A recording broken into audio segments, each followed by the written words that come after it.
بسم الله الرحمن الرحیم نحمده ونصلي على رسوله الكريم اما بعد.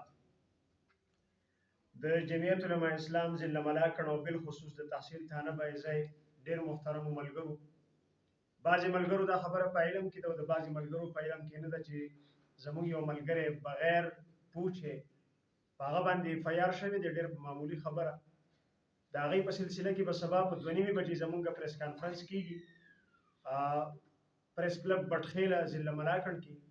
د ټولو ملګرو په خدمت کې دا درخواست دی چې هغوی سبا په 2:30 بجې بر وخت زموږ سره دلته پریس کلب ته حاضر شي او موږ دا خبره خپله په وړاندې وچلو. باقي تفصیلي خبره به انشاءالله سبا پریس کانفرنس کې دلته کې کېږي.